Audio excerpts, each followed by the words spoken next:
우리 함께 기도하시고 우리 말씀 듣도록 하겠습니다. 하나님 아버지, 오늘 고린도전서 16장 마지막 장을 함께 배웁니다. 지금까지 인도하신 주님께 감사드립니다. 하나님 들은 말씀대로, 말씀이 지식이 아니라 그 말씀대로 살아가는 저희 모두가 되게 하여 주시옵소서. 하나님의 말씀이 우리의 삶이 될 수 있도록 도와 주시옵소서. 예수님의 이름으로 기도드리옵나이다. 아멘. 그럼 오늘 함께 우리 고린도전서 16장, 우리 마지막 장을 함께 보도록 하겠습니다. 고린도전서 16장 1절에서 24절까지의 말씀입니다. 제아진 성경으로 신약성경 285면에서 시작되는데요. 고린도전서 16장 1절에서 24절까지 말씀입니다.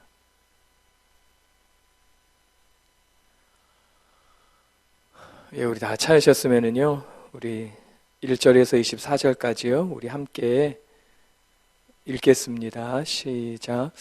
성도를 위하는 연보에 관하여는 내가 갈라디아 교회들에게 명한 것 같이 너희도 그렇게 하라. 매주 첫날에 너희 각 사람이 수입에 따라 모아두어서 내가 갈 때에 연보를 하지 않게 하라. 내가 이를 때에 너희가 인정한 사람에게 편지를 주어 너희의 은혜를 예루살렘으로 가지고 가게 하리니 만일 나도 가는 것이 합당하면 그들이 나와 함께 가리라. 내가 마게도냐를 지날 터이니 마게도냐를 지난 후에 너희에게 가서 혹 너희와 함께 머물며 겨울을 지낼 듯도 하니 이는 너희가 나를 내가 갈 곳으로 보내어주게 하려 함이라. 이제는 지나가는 길에 너희 보기를 원하지 아니하노니 이는 만일 주께서 허락하시면 얼마 동안 너희와 함께 머물기를 바람이라.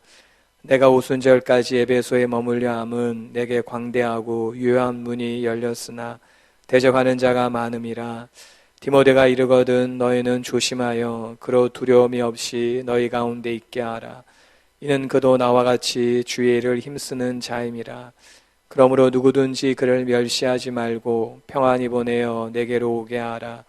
나는 그가 형제들과 함께 오기를 기다리노라. 형제 아볼로에 대하여는 그에게 형제들과 함께 너에게 가라고 내가 많이 권하였으되 지금은 갈 뜻이 전혀 없으나 기회가 있으면 가리라. 깨어 믿음에 굳게 서서 남자답게 강건하라. 너희 모든 일을 사랑으로 행하라. 형제들아, 스데바나의 집은 곧 아가야의 첫 열매요 또 성도 섬기기로 작정한 줄을 너희가 아는지라. 내가 너희를 권하노니 이 같은 사람들과 또 함께 일하며 수고하는 모든 사람에게 순종하라. 내가 스데바나와 부드나도와 아가요가 온 것을 기뻐하노니 그들이 너희의 부족한 것을 채웠음이라. 그들이 나와 너희 마음을 시원하게 하였으니 그러므로 너희는 이런 사람들을 알아주라. 아시아의 교회들이 너에게 문안하고 아굴라와 브리스가와 그 집에 있는 교회가 주 안에서 너에게 간절히 문안하고 모든 형제도 너에게 문안하니 너희는 거룩하게 입맞춤으로 서로 문안하라. 나 바울은 친필로 너에게 문안하노니 만일 누구든지 주를 사랑하지 아니하면 저주를 받을지어다. 우리 주여 오시옵소서. 주 예수 그리스도의 은혜가 너희와 함께하고 나의 사랑이 그리스도 예수 안에서 너희 무리와 함께할지어다. 아멘. 오늘 저는 본문을 가지고 예수님이 모든 것의 마침입니다 라는 제목으로 하나님의 말씀 전하겠습니다. 고린도전서는 아시는 대로 총 16장으로 되어 있습니다. 저희들이 앞서 배운 것을 잠깐 살펴보면은요, 1장 1절에서 9절까지는 도입부로 바울의 감사와 또 기도의 내용이 있습니다.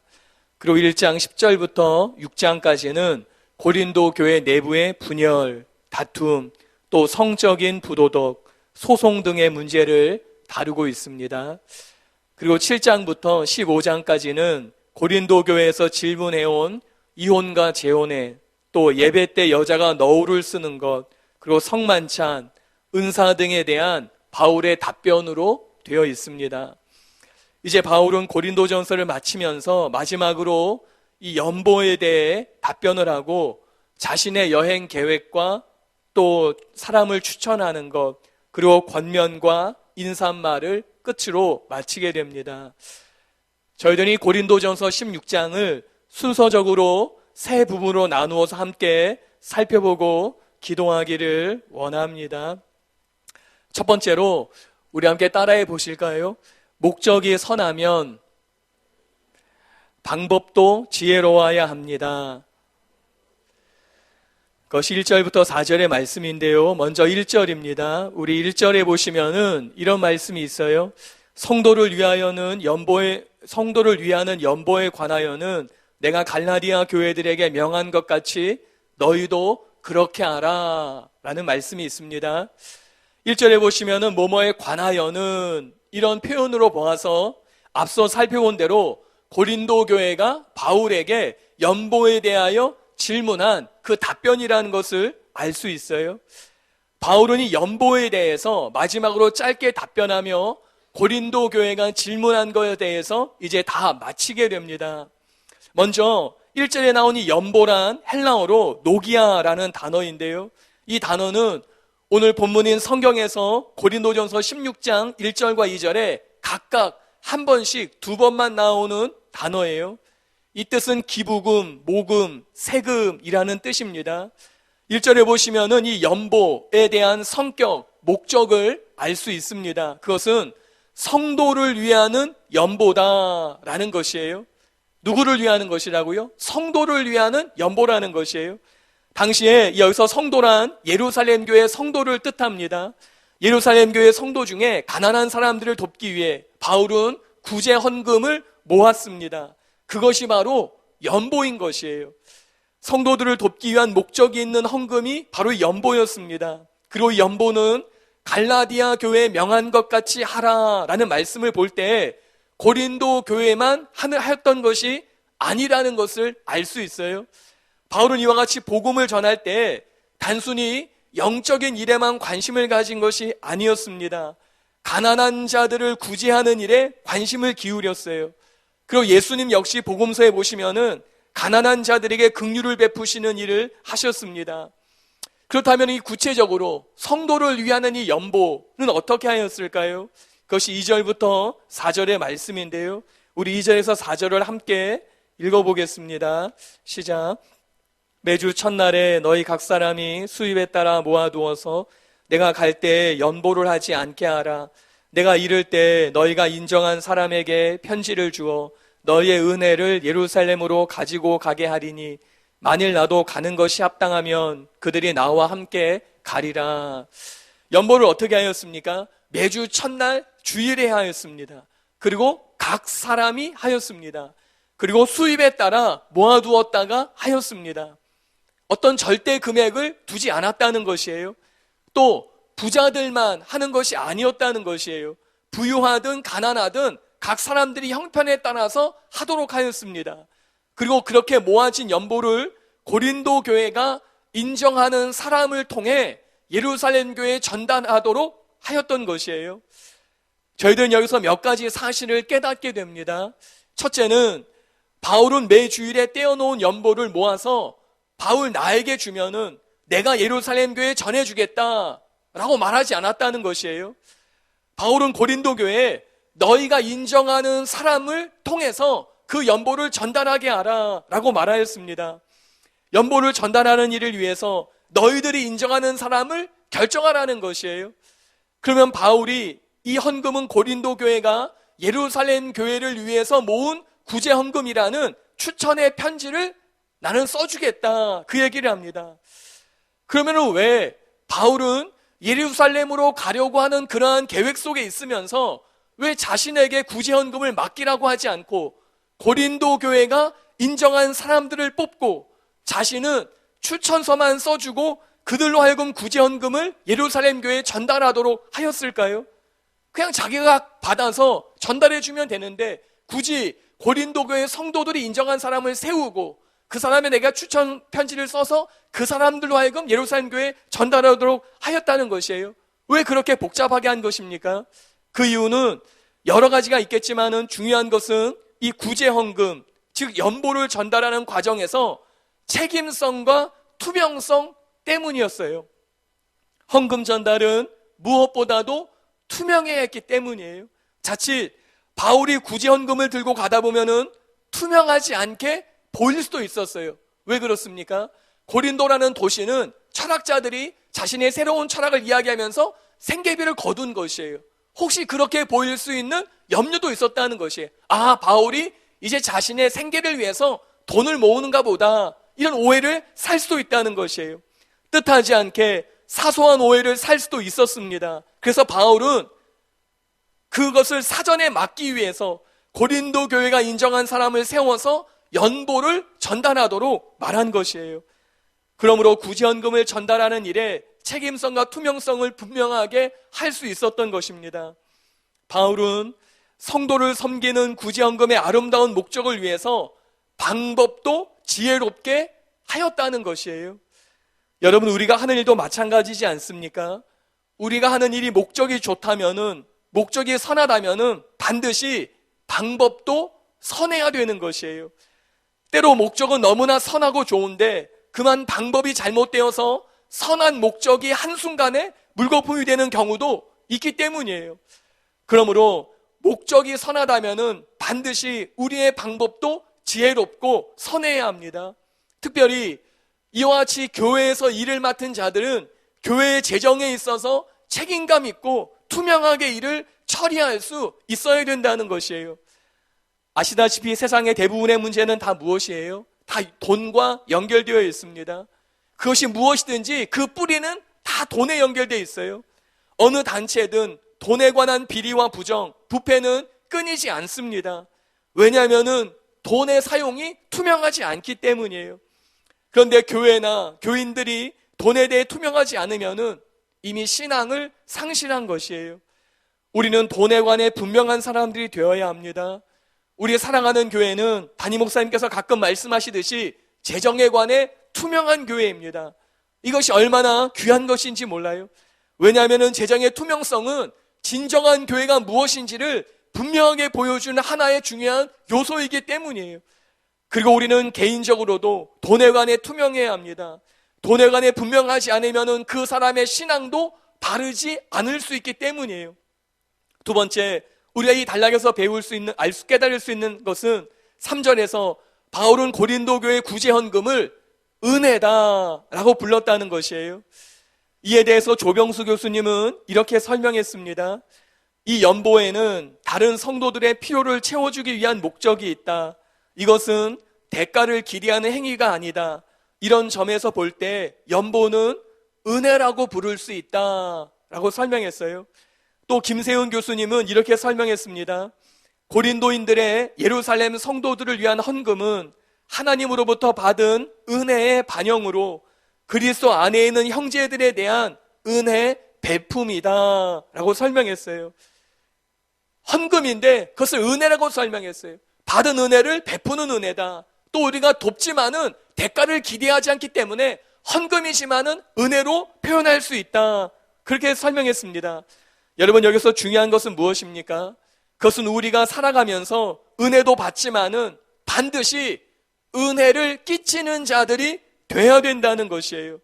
그리고 은혜를 끼친다는 것은 기도하고 가르치는 것도 중요하지만은 물질을 나누는 것도 은혜를 끼치는 중요한 수단이라는 사실이에요. 그러므로 내가 말로만 은혜를 끼치는 것이 아니라 또한 구체적으로 내가 가진 것을 함께 나눌 때 은혜를 나눌 수 있다는 사실입니다.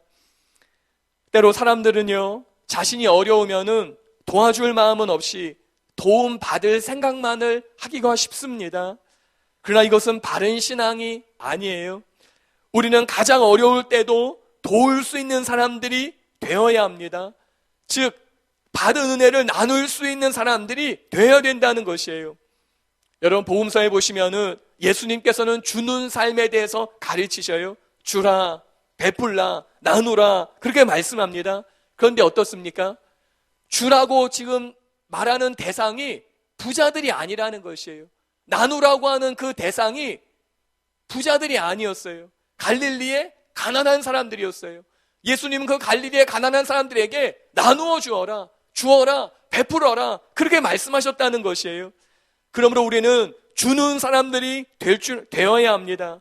또한 언젠가 말씀드렸듯이 우리는 서로 돕는 사람들이 되어야 합니다.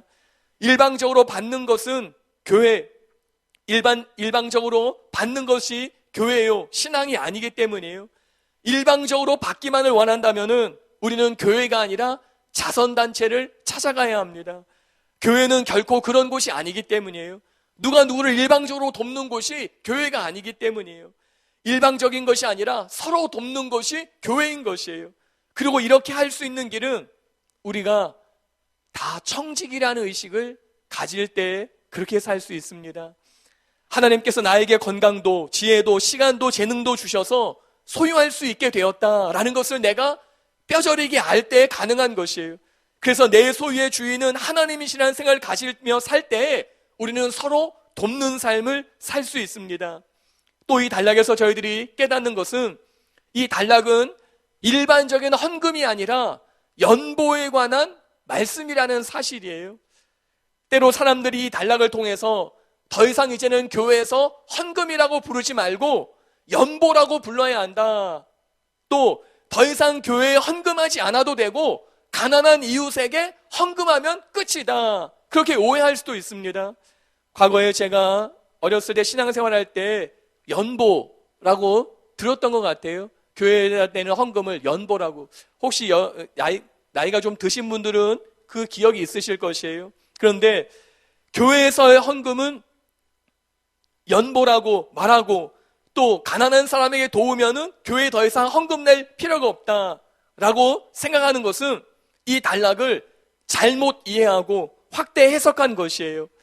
왜냐하면은 1절에 보시면은 분명히 연보라는 것은 우리가 교회에서 일상적으로 하는 헌금이 아니라 예루살렘의 가난한 성도들을 위한 구제 헌금인 것을 분명하게 명시하고 있기 때문이에요. 1절에 바울은 그래서 성도를 위하는 연보라고 말한 것이에요. 교회를 위한 헌금이 아니라 예루살렘 교회 가난한 성도들을 위한 연보다라고 구체적으로 그 연보의 목적을 제시한 것이에요. 즉 바울은 이 단락에서 일반적인 헌금에 대해서 말하고 있는 것이 아니라 목적을 가진 헌금에 대해서 말하고 있다는 사실이에요. 그러므로 일반적인 헌금과 우리는 오해하지 말아야 합니다. 이 단락의 결론으로 중요한 사실은 바른 믿음은 바른 물질 사용으로 나타난다는 것이에요. 우리는 고린도전서 7장부터 뭐뭐에 대하여는 이라는 표현으로 고린도 교회가 바울에게 질문한 것에 대한 답변을 이제까지 살펴보았습니다. 그리고 바울은 이제 마지막으로 성도를 위한 연보, 구제 헌금에 대한 답변을 끝으로 고린도 교회의 질문에 대한 모든 답변을 마치게 돼요. 여기서 중요한 것이 무엇입니까? 그것은 왜 바울이 이 연보에 대해서, 구제 헌금에 대해서 왜 제일 마지막에 말하고 끝나느냐라는 것이에요. 그것도 구차하게 길게 말하지 않고 단 4구절로 그냥 끝내버리는 거예요. 헌금이 얼마나 중요한 것입니까? 누구를 돕는다고 헌금을 모은다는 것이 소중하고 귀한 것이잖아요. 사람들이 귀하게 여기는 것이 돈이지 않습니까? 그런데 바울은 제일 마지막에 끄트머리 가서 그것도 단 4구절로 연보에 대한 모든 답변을 마친다는 것이에요. 왜 그렇습니까? 왜냐하면은 헌금의 문제는 강요하고 강조하고 길게 설명한다고 할 수 있는 것이 아니기 때문이에요. 바울이 고린도전서 1장부터 15장까지 이제까지 설명한 믿음의 그 결과로 헌금을 할 수 있는 것이기 때문이에요. 바울이 장황하게 구제 헌금은 이런 것이다, 왜 해야 되는지 목적에 대해서 막 설명한다고 사람들이 헌금할 수 있는 것이 아니라는 문제예요. 이제까지 바울이 설명한 신앙이 무엇인지, 진정한 교회가 무엇인지, 바른 신앙생활이 무엇인지를 깊이 배웠다면은, 고린도전서 15장까지 부활에 대해서 깊이 깨달았다면은 헌금은 자연스러운 것이라는 것이에요. 그래서 바울은 헌금에 대해서 구차하게 길게 말하지 않았다는 것이에요. 단 4구절로 딱 마치고 끝내버린 것이에요. 진짜 고린도 교회가 바른 신앙이 있다면은, 그 마지막에 말한 그 장황했던 부활에 관한 신앙이 있다면은 돈에 관해서 너희들은 바르게 사용할 것이다, 바른 신앙이 있다면은 바른 헌금을 할 것이다, 그것을 기대한 것이에요. 그래서 바울은 헌금을 강조하지 않았습니다. 헌금을 강조하면 역효과를 초래할 뿐이에요. 성도가 살아가면서 나의 모든 물질의 주인은 하나님이고 내 돈은 내 것만이 아니고 다른 사람에게 나누기 위한 몫이 있다는 것을 믿음으로 알 때 자연스럽게 나타나는 것이 헌금입니다.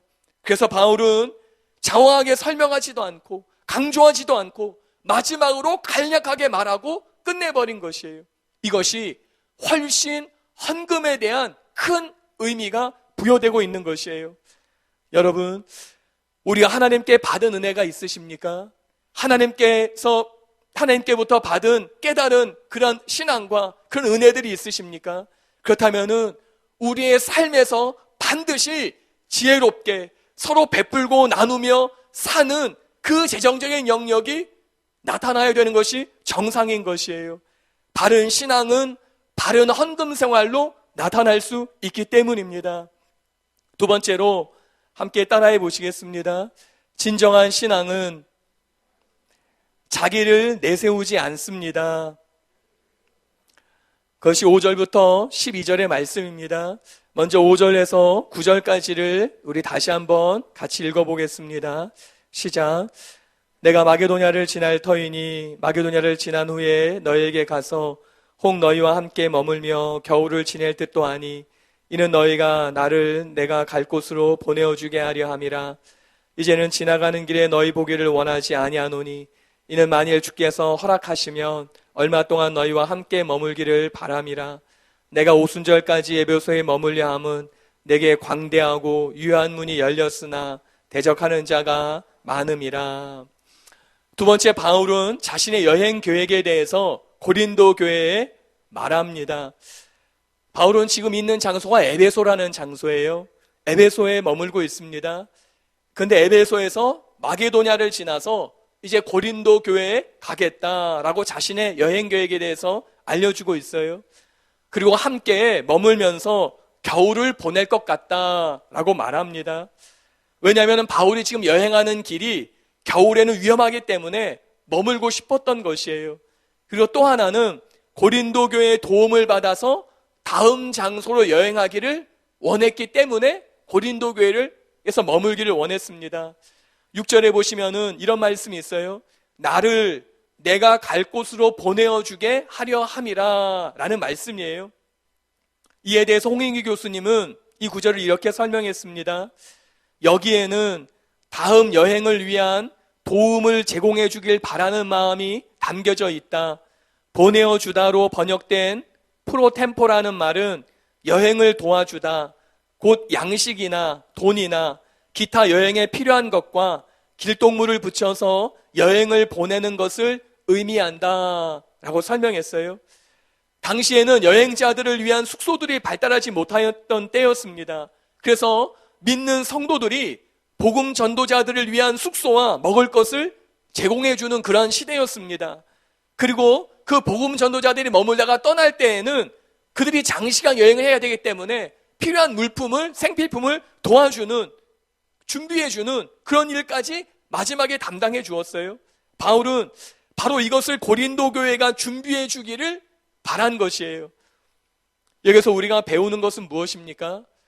바울은 고린도 교회를 향한 신뢰를 끝까지 놓지 않았다라는 것이에요.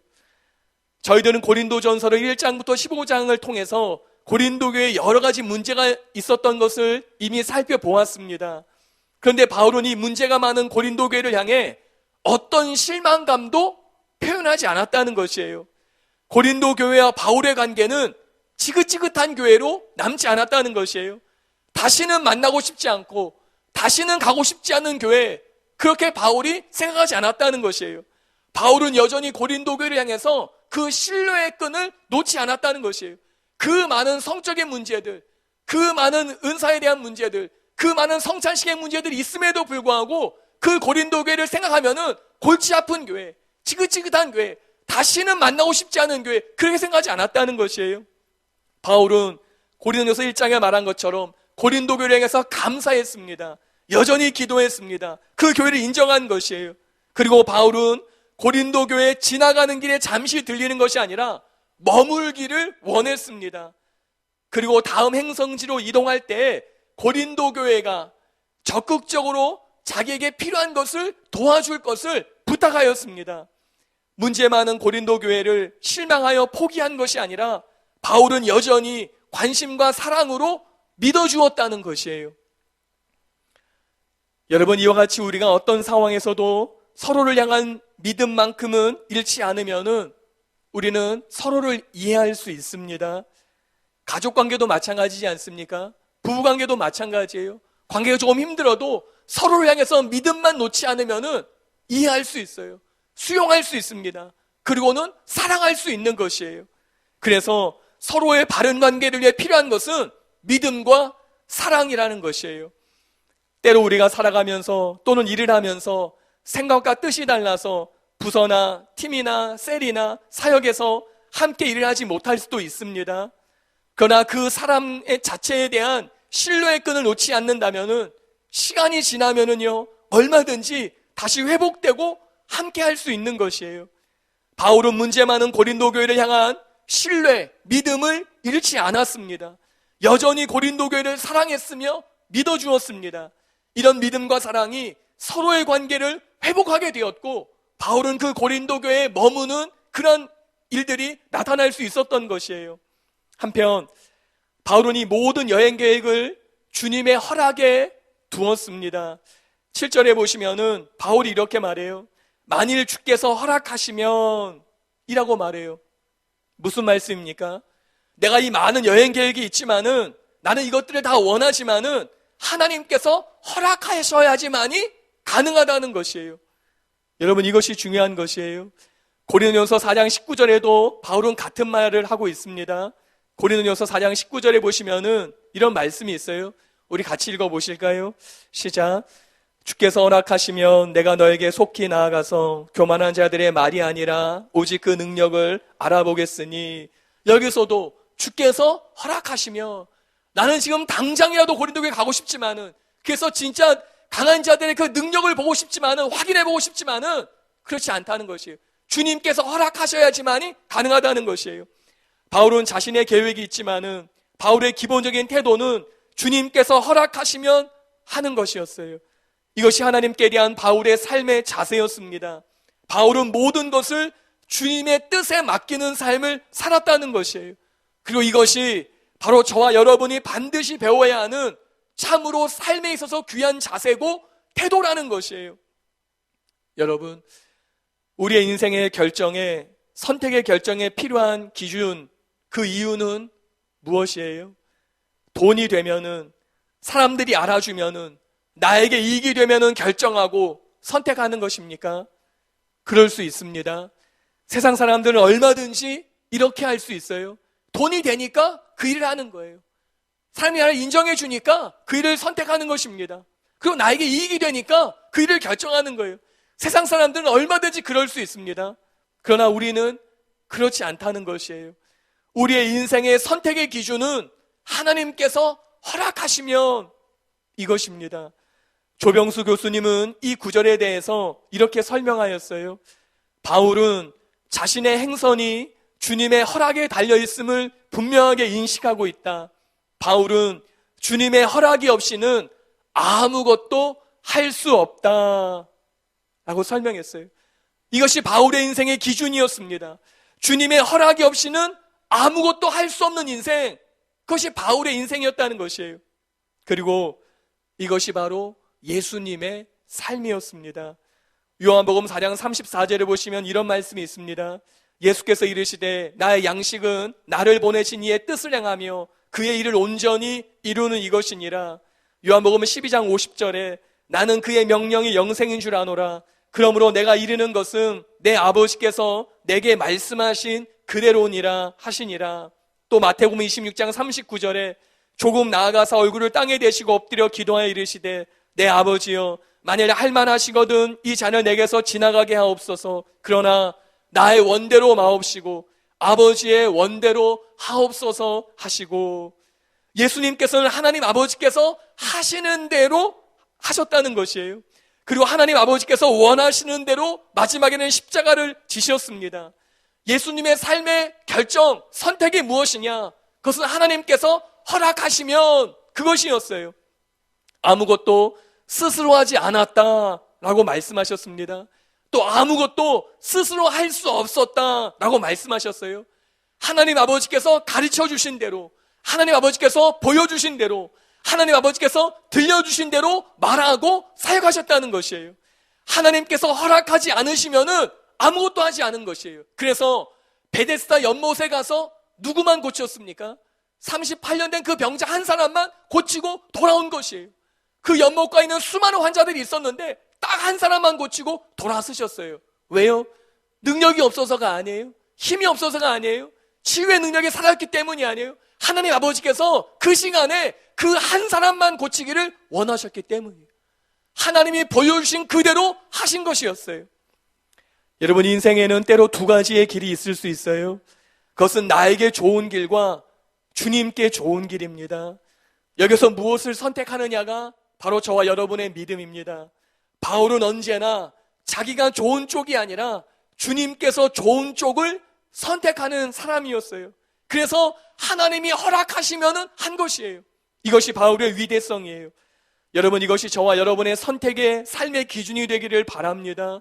내가 원하는 대로, 내가 좋아하는 대로 살아가는 것이 아니라 주님께서 원하시는 대로, 주님께서 허락하시는 것을 따라 살아가는 삶, 이 의식을 가지고 살아가는 삶이 돼야 된다는 것이에요. 내가 보기에 좋지만은 주님께서 기뻐하지 않으면은 그냥 포기하는 것이에요. 반대로 내가 보기에 하고 싶지 않지만은 주님께서 기뻐하시면은 선택하는 것이에요. 이것이 바울이 평생 겸손할 수 있었던 이유였습니다. 그리고 이것이 바울이 타락하지 않을 수 있었던 이유였어요.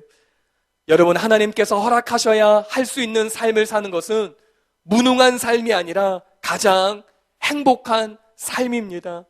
바울이 이렇게 하나님의 인도하심을 따라서 하나님이 허락하시는 대로 살았을 때 바울은 하나님의 모든 뜻을 성취할 수 있었습니다. 여러분, 성령님의 감동으로 바울이 쓴 위대한 서신서인 로마서가 어디에서 쓰여졌는 줄 아십니까? 놀랍게도 바로 이 고린도라는 도시였어요. 그 문제 많은 그 고린도 교회, 진짜 문제가 쌓이고 어느 누가 가도 그 교회에서 목회하기 힘든 그 고린도에서 바울은 복음의 진수인, 능력의 복음의 진수인 로마서를 그곳에서 썼다는 것이에요. 어떻게 그럴 수 있었어요? 하나님의 허락하심에 따라서 순종하며 살았을 때 바울은 그 문제 많은 고린도 교회에서 가장 찬란한 로마서라는 그 서신서를 쓰게 되었다는 것이에요. 여러분, 우리도 시간이 갈수록, 세월이 흐를수록 바울처럼 항상 하나님의 인도하심, 하나님의 허락하심을 구하시는 겸손한 삶을 살아간다면은 하나님께서는 우리를 점점 더 요긴하게 사용하실 것이에요. 시간이 갈수록 점점 더 하나님의 완전한 부르심 가운데 우리를 사용하게 될 것입니다. 다음으로 10절에서 12절 말씀인데요, 우리 함께 읽어보겠습니다. 시작. 디모데가 이르거든 너희는 조심하여 그로 두려움이 없이 너희 가운데 있게 하라.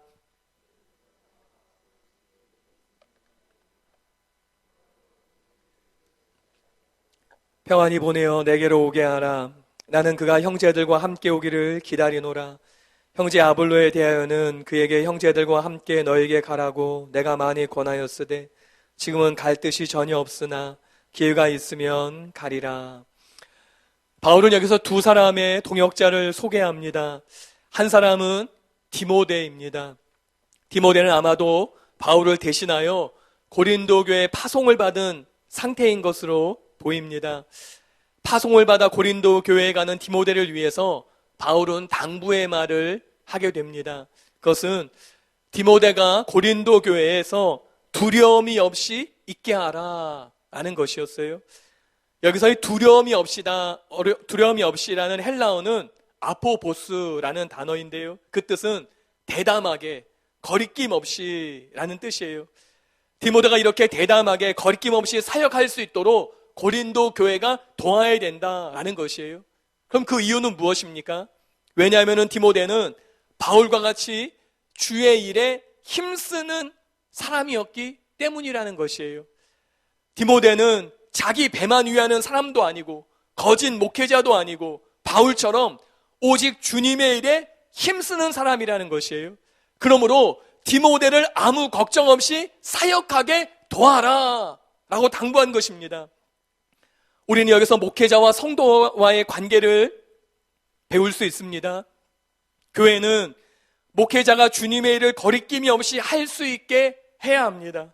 그리고 목회자는 주님의 일에 힘쓰는 자가 돼야 되는 것이에요. 목회자는 자기가 아니라 주님만을 위해서 사는 사람이에요. 자기 왕국이 아니라 하나님의 나라를 위해서 애쓰는 사람입니다.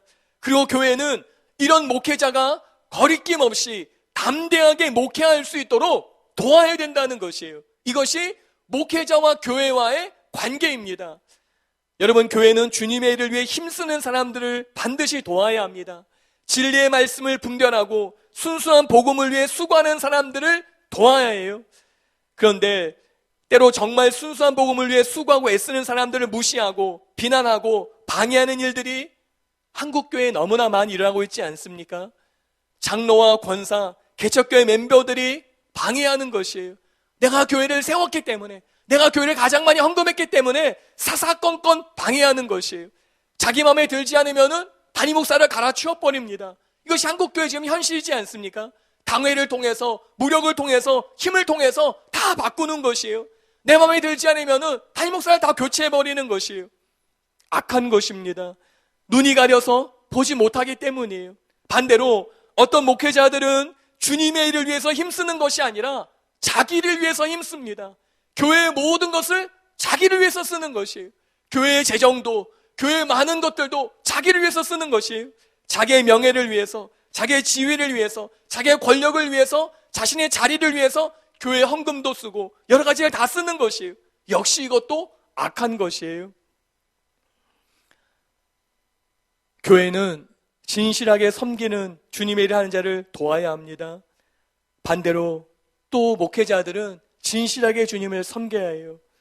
여러분은 어떤 목회자를 원하십니까? 여러분의 비위를 맞춰주는 사람을 원하십니까? 아니면은 주님을 기쁘시게 하는 목회자를 원하십니까?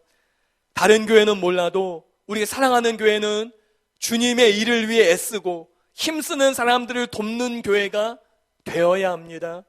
거리낌 없이 담대하게 주님을 위해 일할 수 있도록 협력하는 사람들이 반드시 되어야만 되는 것이에요. 왜냐하면은 우리 담임 목사님께서는 순수한 복음을 위해 힘쓰는 분이시기 때문이에요. 다른 사심이 없이 오직 주님을 위하여 성경에 무엇을 말하는가만을 구하고 찾는 분이시기 때문이에요. 그래서 우리는 지금처럼 더욱더 이런 담임 목사님을 위해 돕는 사람들이 되어야만 되는 것이에요. 함께 힘을 모으는 사람들이 되어야만 되는 것이에요. 그럴 때 우리는 사랑하는 교회와 담임 목사님을 통하여 하나님의 사명이 성취되게 될 것입니다. 이것이 목회자와 교회의 관계예요. 다음으로 바울은 아볼로에 대해서 말합니다. 12절에 보시면은 아볼로에 대하여는 이라고 말해요. 이렇게 말하는 것을 볼 때 아볼로에 대해서 고린도 교회가 궁금해했던 것 같아요. 바울에게 아마 아볼로 교회의 어떤 것을 문의해왔던 것 같습니다. 그래서 아볼로에 대하여는 이라고 바울이 말한 것이에요. 그래서 바울은 아볼로에게 고린도 교회에 가볼 곳을 제안했습니다. 그런데 아볼로는 기회가 있으면 가되 지금은 아니라고 바울에게 말한 것 같아요. 그래서 바울이 그렇게 말해요. 아볼로가 지금은 아니지만은 다음에 기회가 되면은 고린도 교회에 갈 것이다. 그렇게 알려주었습니다. 우리는 여기서 먼저 바울과 아볼로의 동역의 관계를 다시 보게 됩니다. 저희들이 앞서 살펴본 대로 고린도 교회는 어떤 교회였어요? 네 파로 나누어서 분쟁하는 교회였습니다. 바울파, 베드로파, 아볼로파, 그리스도파로 나누어서 분쟁하였어요. 분열하였어요. 그런데 어떻습니까? 정작 바울과 아볼로는 고린도 교회들이 파를 나눠서 나누었지만은 바울과 아볼로는 나누어지지 않았다라는 것이에요. 고린도 교회는 바울을 쫓고 아볼로를 쫓고 베드로를 쫓고 그리스도를 쫓아서 분열하였지만은 정작 지도자인 바울과 아볼로는 나누어지지 않았다는 것이에요. 둘 사이의 관계는 아무 문제가 없었다는 것이에요. 바울은 아볼로를 형제 아볼로다라고 부르고 있어요. 둘 사이의 문제가 아무것도 없었다는 것이지요. 이 구절에 대해서 김세훈 교수님은 이렇게 설명하였습니다. 바울은 아볼로를 형제로 부르며 고린도를 방문하도록 종용하고 있음을 말합니다. 일부 고린도인들이 고린도 교회의 설립자인 바울보다 아볼로를 선호하고 그의 가르침에 호소하면서 바울의 가르침에서 빗나가는 행동을 하는 상황에서 바울이 아볼로를 이렇게 대하는 모습에서 우리는 바울이 아볼로에게 그리스도 안에서의 진정한 신뢰와 사랑을 보여주고 있음을 알 수 있습니다. 또 아볼로는 자신이 지금 고린도를 방문하면 자신에게 열광하는 고린도의 미성숙한 일부 성도들이 또 분란을 일으킬까 우려하여 바울의 권면을 사양하고 있습니다. 여기서 우리는 아볼로가 바울의 선의에 같은 선의로 화답하며 자신의 영광이 아니라 오로지 교회의 안녕을 위하는 성숙한 지도자임을 알 수 있습니다 라고 설명하고 있어요. 만약에 아볼로가 자신의 위치나 자신의 인기나 자신의 위상만을 원했다면 고린도 교회가 자기를 오라고 말했을 때 갔을 것이에요. 내가 이제 가서 고린도 교회 진짜 인정받는 지도자로 서야 되겠다. 그러면서 자기 욕심이 있다면 갔을 것이에요. 근데 아볼로는 가지 않았다는 것이. 왜냐하면은 지금 가게 되면은 가뜩이나 분열 중인 고린도 교회가 더 분열하게 되고 어려울 것을 불을 보듯이 뻔하기 때문에 지금은 아니라고 생각한 것이에요. 오직 고린도 교회가 하나가 되는 것만을 원했다는 것이에요. 여러분, 바울과 아볼로의 태도를 통하여 우리가 알 수 있는 사실은 무엇이에요? 바울과 아볼로는 자기 자신은 없고 오직 주님과 교회만을 생각하였다는 사실입니다. 이 두 사람은 오직 교회와 하나님의 영광만을 구하였다는 것이에요. 그리고 이것이 우리 모두가 살아가야 할 모습입니다. 단순히 목회자만이 아니라 우리 모두는 자기의 이익만을 구해서는 안 된다는 것이에요. 때로 교회에서 신앙생활을 하다 보면 어떻습니까? 자기 사역만을 우선시합니다. 자기 팀만을 우선시해요. 자기 부서, 자기 셀만을 우선시해요. 우리가 돕는 사람이 없으니까, 우리 일할 사람이 없으니까 다른 부서에 가서 사람들을 막 자꾸 데려오는 거예요. 다른 셀에 가서 사람들을 데려오는 거예요. 그러면 안 되는데 자기만을 위해서 교회 전체를 어렵게 하는 것이에요. 그렇게 해서는 안 된다는 것이에요. 우리는 자기의 이익을 생각하는 것이 아니라 서로를 향해 신뢰와 사랑을 보이며 함께 마음을 모아 교회와 하나님의 영광을 생각하는 사람들이 되어야 된다는 것이에요. 그럴 때 우리 모두를 통하여 이 땅에 하나님의 나라와 하나님의 뜻이 이루어지게 되는 것이에요.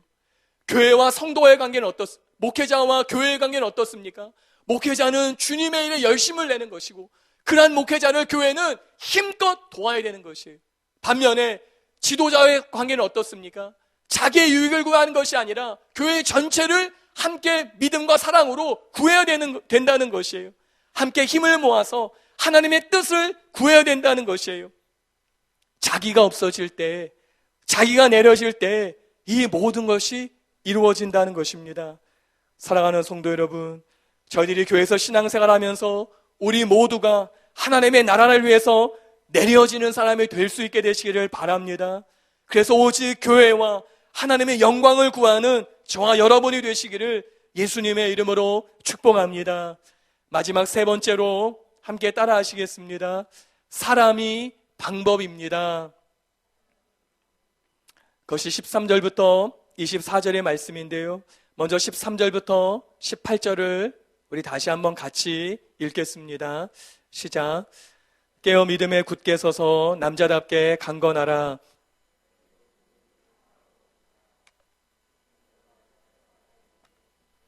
첫 열매요. 또 성도 섬기로 작정한 줄을 너희가 아는지라. 내가 너희를 권하노니 이 같은 사람들과 또 함께 일하며 수고하는 모든 사람에게 순종하라. 내가 스데바나와 부드나도와 아가이고가 온 것을 기뻐하노니 그들이 너희의 부족한 것을 채웠음이라. 그들이 나와 너희 마음을 시원하게 하였으니 그러므로 너희는 이런 사람들을 알아주라. 바울은 이제 마지막으로 고린도 교회를 위해 몇 가지 권면의 말을 합니다. 먼저 13절과 14절에 보시면은 5가지의 명령을 통해 바울은 권면합니다. 첫째는 깨어라 라는 것이에요. 깨어라는 헬라어로 그레고 레오라는 단어인데요. 그 뜻은 정신 차리다, 경계하다, 망보다 라는 뜻입니다. 이것을 홍인규 교수님은 주님의 재림을 대비하여 정신을 차리다 라는 것을 설명하셨어요. 둘째로 믿음에 굳게 서라는 것입니다.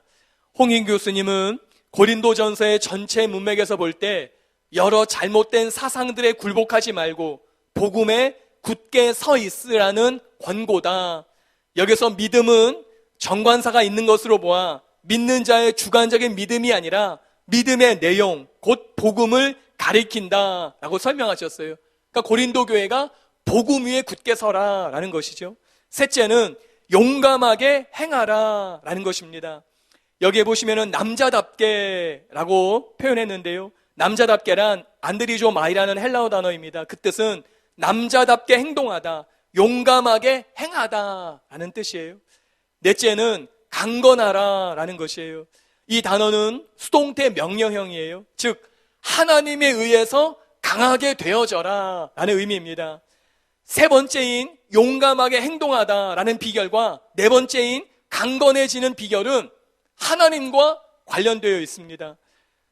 저와 여러분은 하나님과 함께 할 때 용감할 수 있고 강해질 수 있다는 것이에요. 다니엘서 11장 32절에 보시면 이런 말씀이 있습니다. 그가 또 언약을 배반하고 악행하는 자를 속임수로 타락시킬 것이나 오직 자기의 하나님을 아는 백성은 강하여 용맹을 떨치리라 라고 말하고 있어요. 누가 강할 수 있습니까? 누가 용맹을 떨칠 수 있어요? 오직 자기 하나님을 아는 백성이다. 다니엘서는 그렇게 말하고 있어요. 다른 말로 우리가 하나님을 떠나면은 아무것도 아니라는 것이에요. 다섯 번째로 모든 일을 사랑으로 행하라 라고 권면합니다.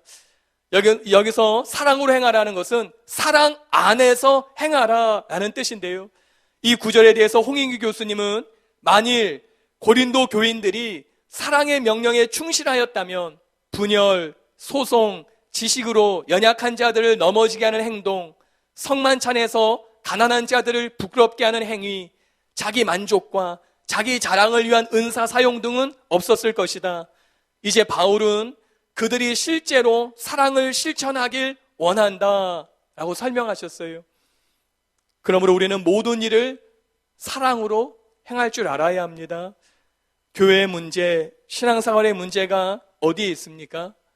은사사역의 문제, 많은 섬김의 문제가 어디에서 시작됩니까? 사랑하지 않는 모든 것으로 할 때 문제가 일어나는 것이에요.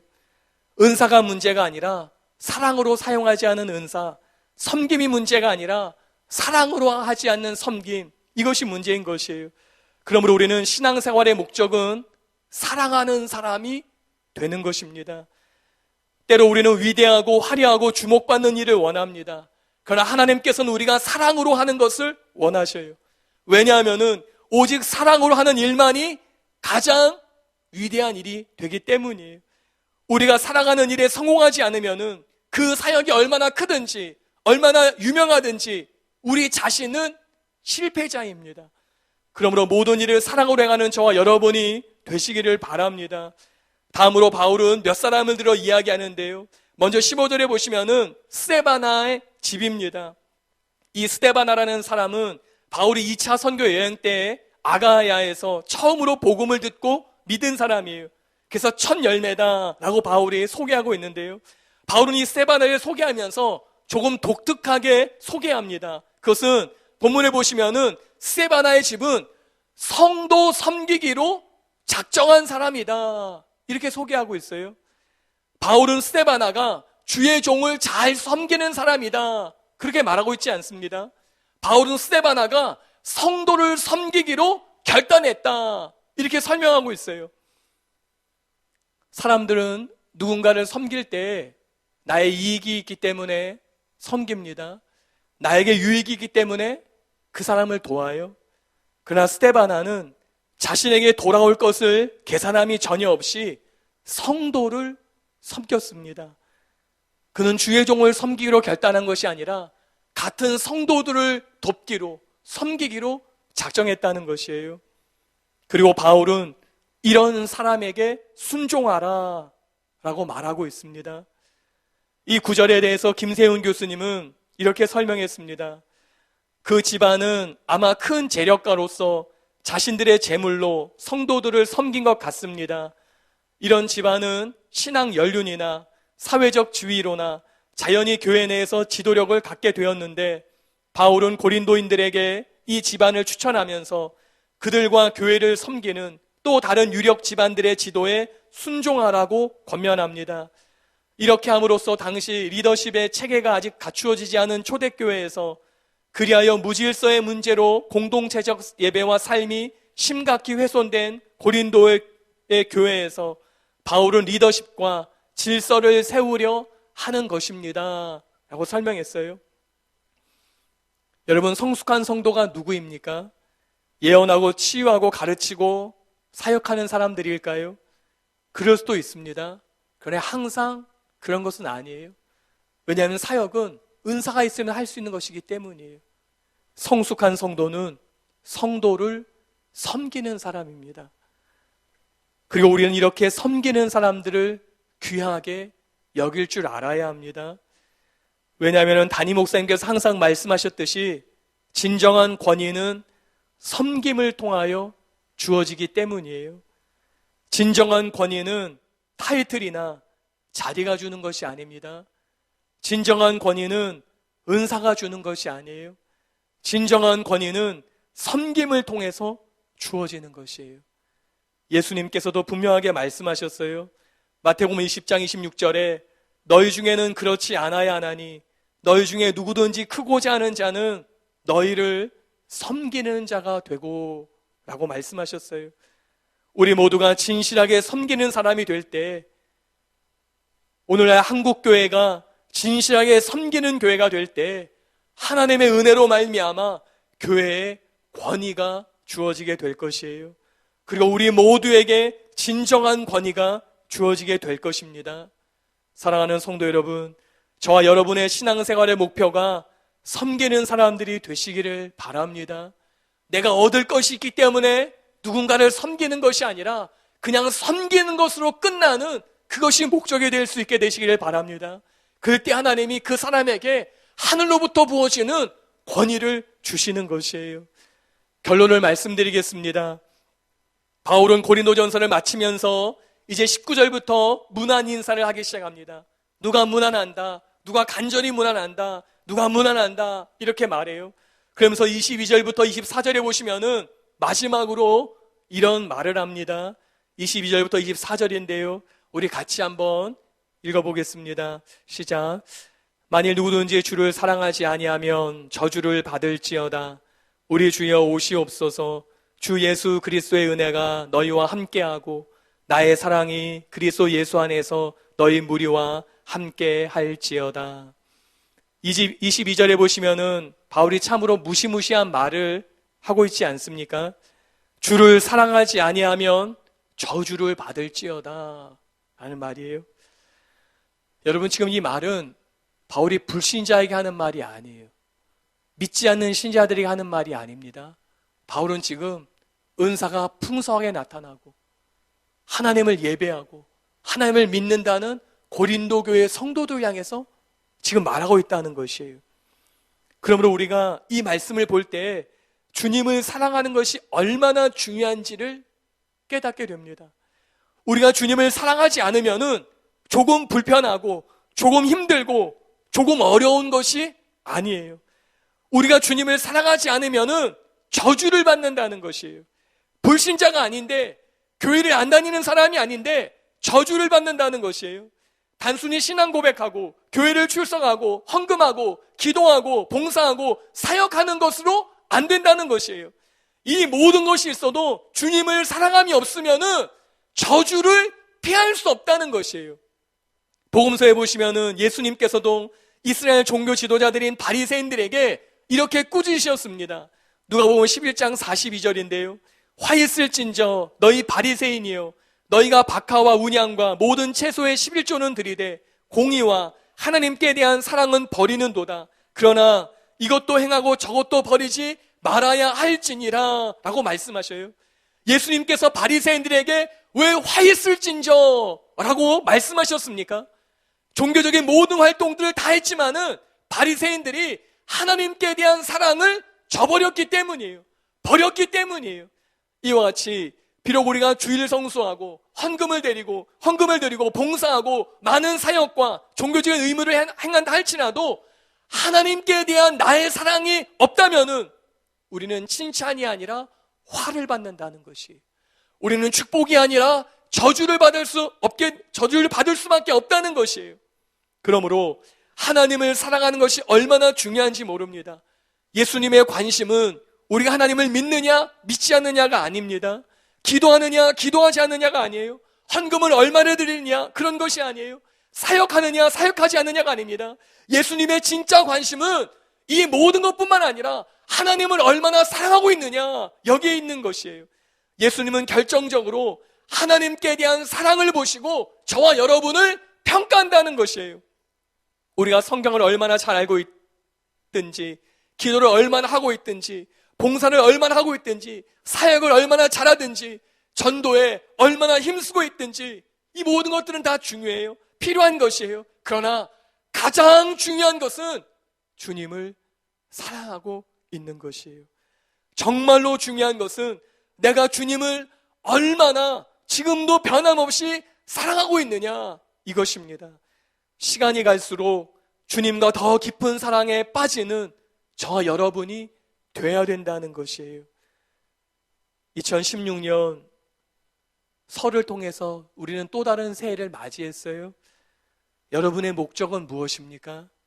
여러분의 2016년에 여러분의 목표와 바람은 무엇이에요? 더 많은 은사입니까?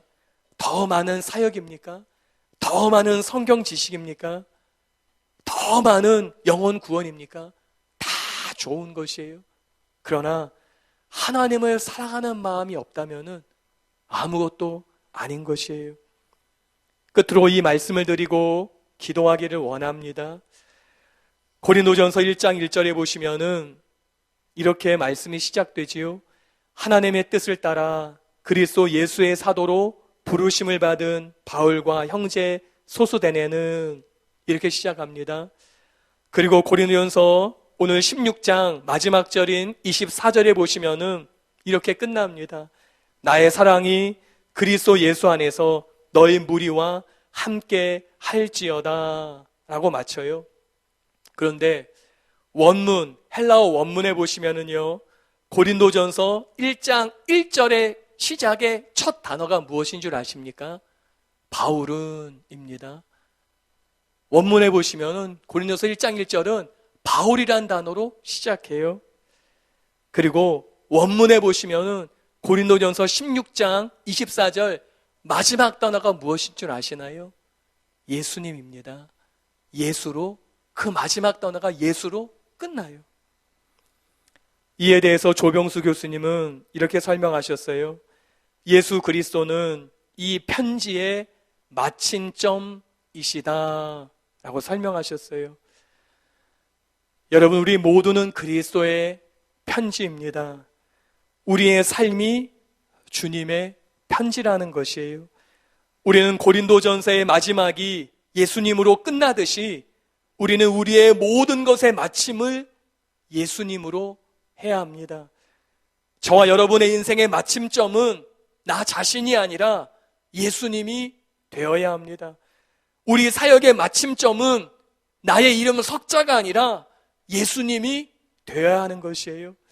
예수님을 사랑하고 예수님을 위해 살고 예수님을 자랑하고 예수님만 보이고 예수님만 나타내고 예수님으로 마치는 인생이 가장 행복하고 가치 있는 인생이라는 것이에요.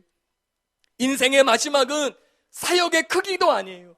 세상적인 성공도 아닙니다. 얼마나 많이 부를 모았느냐, 그것도 아니에요. 인생의 마지막은 예수님이 되어야 된다는 것이에요. 여러분이 모든 것을 종합해 볼 때 하나님을 사랑하는 마음보다 우리에게 귀중하고 더 소중한 것은 없다는 것입니다. 돈도 명예도 순간에 불과한 세상의 쾌락도 아니에요. 심지어 은사도 기름 부음도 성경 지식도 사역도 아닙니다. 하나님을 사랑하는 마음보다 더 귀한 것은 없는 것이에요. 그러므로 우리는 다른 어떤 것보다 하나님의 사랑을 생각해야 되고 우리를 위해 자신의 생명을 버리신 그 예수님의 마음을 알아야 되고 그 예수님을 사랑하는 사람들이 돼야만 된다는 것이. 그래서 우리 인생의 마지막에 다른 것은 다 사라진다고 해도 온전히 예수님만 남는 삶이 돼야 된다는 것이에요. 시작이 바울로 시작했지만 고린도전서는 예수님으로 마칩니다. 여러분의 출발은 여러분의 이름으로 시작했을지 몰라요. 그냥 여러분의 마지막 인생은 예수님만 남아야 된다는 것이에요. 어떻게 태어나셨든지 어떤 삶을 살았든지 우리 인생의 마지막 끝에는 주님만 남는 삶, 그것이 복된 삶이라는 것이에요. 교회도 마찬가지예요. 교회가 마지막에 남겨야 되는 것이 무엇이에요? 건물이 아니에요. 땅이 아니에요. 주님이라는 것이에요. 우리 사역의 마지막에 남는 것이 무엇이 됩니까? 얼마나 많은 사람이 모였느냐? 그것이 아니에요. 주님이 되어야 된다는 것이에요. 저와 여러분의 인생의 마침이 예수님이 되어야 된다는 것이에요. 2016년 이제까지 어떻게 살아오셨습니까? 예수님을 닮아 가고 계십니까? 예수님을 붙잡고 예수님을 의지하고 예수님을 신뢰하고 계십니까? 예수님이 여러분의 삶의 초점이 점점 더 분명하게 되어가고 계십니까? 그러면은요, 충분한 것이에요. 그러면은 그 사람이 승리자인 것이, 그 사람이 성공자인 것이에요. 시간이 갈수록 내 삶에서 예수님이 뚜렷하게 남는다면은 그 사람이 가장 가치 있는 인생인 것이에요. 저와 여러분이 그러한 삶이 되시기를 바랍니다. 지난주에 담임 목사님께서 그런 말씀을 하셨어요. 예수님을 닮는 것이 우리 모두의 심판의 기준이 될 것이라고 그러셨어요. 마지막에 우리 안에서 남아야 되는 것은 우리의 은사도 아니에요. 우리의 사역도 아닙니다. 우리의 이름 석자도 아니에요. 마지막에는 예수님이 남는 것이에요. 그런 삶이 되시기를 예수님의 이름으로 축복합니다. 우리 들은 말씀을 기억하시면서 함께 통성으로 기도드리겠습니다.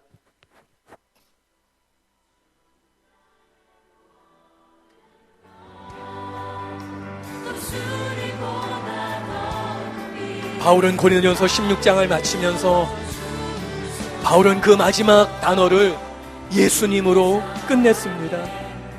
바울은 우연히 한 것이 아니에요. 성령의 감동을 받아서 그렇게 마친 것이. 고린도 교회에 많은 문제가 있었습니다. 많은 어려움이 있었어요. 거기는 네파로 나누어졌습니다. 서로가 서로를 시기하며 서로가 서로를 위해서 싸웠습니다. 많은 문제들과 많은 다툼과 많은 소송들이 있었습니다. 성만찬은 성만찬이 아니었어요. 그런 고린도 교회에서 바울은 많은 답변을 하고 권면을 하고 때로는 책망을 했습니다. 때로는 사랑을 보였습니다. 때로는 자신의 많은 것들을 가르쳤습니다. 그리고 마지막에 고린도 교회의 마지막에 편지를 마치면서 그 마지막 단어를 예수님으로 결정했다는 것이에요. 성령의 감동에 받아서 바울은 그 마지막 단어를 예수님으로 끝났다는 것이에요. 고린도 교회는 바울이 쓴 고린도전서라는 편지를 읽으면서 마지막에 예수님으로 그들은 서신서를 마치는 것을 들어야만 한 것이에요. 여러분, 바울의 서신서인 고린도전서가 예수님으로 끝났듯이 우리 모두는 이 땅에 주님의 편지로 살아가는 사람들이에요. 우리 모두는 예수님의 편지로 이 땅에 살아가는 사람들입니다. 우리의 마지막이 무엇이 남는 인생이 되어야만 되겠습니까? 우리의 이름은 석자가 아닙니다. 예수님이 남는 삶이 되어야 되는 것이에요. 진정한 교회는 무엇입니까? 진정한 신앙은 무엇입니까? 진정한 하나님의 사람들은 무엇입니까? 은사입니까? 기름 부음입니까? 그들의 사역입니까? 교회의 크기입니까? 아니에요. 예수님이 남는 것이 진정한 교회요, 진정한 신앙이요, 진정한 하나님의 사람이라는 것이에요. 저와 여러분이 마지막에 남겨야 할 이름이 무엇입니까? 저와 여러분이 마지막에 불러야 할 이름이 무엇입니까? 저와 여러분이 마지막에 붙잡아야 할 그 이름이 무엇입니까? 그것은 유명한 사역자도 아니고 바울도 아니고 베드로도 아니고 아볼로도 아니고 예수 그리스도라는 것이에요. 우리가 마지막에 붙잡고 우리가 마지막에 의지하고 우리가 마지막에 사랑해야 할 이름은 예수님이라는 것이에요. 2016년 여러분의 결단은 무엇입니까? 여러분의 목적은 무엇입니까? 여러분의 목표는 무엇입니까? 사역입니까? 더 많은 은사입니까? 더 많은 성경 지식입니까? 다 좋은 것이에요. 그러나 우리가 진짜 마지막에 가져야 할 목표는 예수 그리스도인 것이, 주님을 더 사랑하는 것, 주님을 더 닮아가는 것, 주님을 더 의지하는 것, 주님의 이름을 더 부르는 것, 그것이 우리 모두의 목적이 되어야 된다는 것이, 베드로도 가고 아볼로도 가고 다 가는 것입니다. 마지막에 남는 분은 예수 그리스도인 것이, 우리는 주님을 닮아가는 사람들이 되어야 합니다. 주님을 사랑하는 사람들이 되어야 합니다. 주님을 의지하는 사람들이 되어야 합니다. 그것이 바로 진정한 교회요, 그것이 바로 진정한 신앙이고, 그것이 바로 진정한 하나님의 사람들이기 때문에, 주님, 우리가 예수님을 붙들게 하소서. 우리가 예수님을 의지하게 하소서. 우리가 예수님만을 바라보게 하여 주시옵소서. 은사도 다 갑니다. 사역도 다 지나갑니다. 우리의 젊음도 다 지나갑니다. 우리의 생명도 끝나는 날이 옵니다. 주님, 그 마지막에 우리가 붙잡고, 그 마지막에 우리가 부르고, 그 마지막에 우리가 자랑해야 되는 것은 예수님입니다. 우리 모두가 이 예수님을 사랑하는 자들이 되게 하여 주시옵소서. 이 예수님을 높이는 사람들이 되게 하여 주시옵소서. 이 예수님을 순종하는 사람들이 되게 하여 주시옵소서. 그래서 진정한 교회, 진정한 하나님의 사람들이 될 수 있도록 은혜 베풀어 주시옵소서.